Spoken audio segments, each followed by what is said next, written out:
ఏలూరు జిల్లా బుట్టాయగూడెంలో పెద్ద పులి సంచారం కలకలం రేపింది. మండలంలోని పందరి మామిడిగూడెం గుబ్బల మంగమ్మ తల్లి గుడికి వెళ్లే అటవీ ప్రాంతంలో పాదముద్రలను స్థానికులు గుర్తించారు. సమాచారంతో సంఘటనా స్థలానికి చేరుకున్న అటవీ శాఖ అధికారులు పాదముద్రలు పరిశీలించారు. పరిసర ప్రాంతాల ప్రజలు అప్రమత్తంగా ఉండాలని అధికారులు సూచించారు.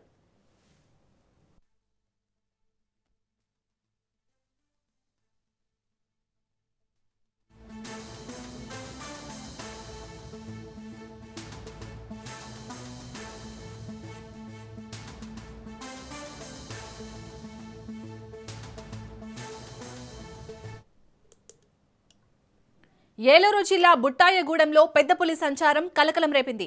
మండలంలోని పందిరి మామిడిగూడెం గుబ్బల మంగమ్మ తల్లి గుడికి వెళ్లే అటవీ ప్రాంతంలో పాదముద్రలను స్థానికులు గుర్తించారు.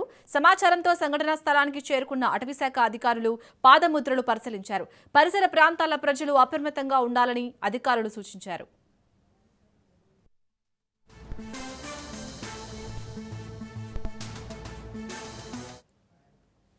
ఇక ఏలూరు జిల్లా బుట్టాయగూడెంలో అయితే పెద్ద పులి సంచారానికి సంబంధించి పూర్తి డీటెయిల్స్ ని మా ప్రతినిధి కిరణ్ అందిస్తారు. కిరణ్, శాలిని, ఏలూరు జిల్లాలో మరోసారి పెద్ద పులి సంచారం కలకలం రేపుతుంది. బుట్టాయగూడెం మండలం పందిరి మామిడిగూడెం పరిధిలో గుబ్బల మంగమ్మ తల్లి గుడికి వెళ్లే అటవీ ప్రాంతంలో పెద్ద పులు తిరుగుతున్నట్లు స్థానికులు అనుమానం వ్యక్తం చేస్తున్నారు. అటవీ ప్రాంతంలో కనిపించినటువంటి భారీ పాదముద్రలు గ్రామస్తులతో భయాందోళనకు సృష్టిస్తున్నాయి.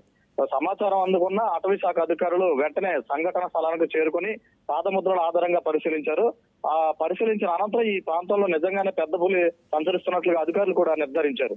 పెద్ద పులి సంచారంతో సమీప గ్రామాల ప్రజలు అప్రమత్తంగా ఉండాలని, ముఖ్యంగా అటవీ ప్రాంతాల వైపు వెళ్లకూడదని అటవీ శాఖ అధికారులు హెచ్చరించారు. అలాగే పశువులను మేత కోసం అడవుల్లోకి తీసుకెళ్లకుండా తగు జాగ్రత్తలు పాటించాలని కూడా సూచించినట్లు కూడా సమాచారం అందింది. ఈ నేపథ్యంలోనే పులి సంచారం ప్రాంతంలో గస్తీని కూడా ఏర్పాటు చేసినట్లుగా అటవీ శాఖ అధికారులు వెల్లడించారు. పెద్ద పులి కదలికపై నిఘా కూడా కొనసాగిస్తున్నారు. ప్రజలకు ఎలాంటి ప్రమాదం జరగకుండా అవసరమైన అన్ని భద్రతా చర్యలు తీసుకుంటామని కూడా అధికారులు తెలిపారు. Right, thank you Kiran.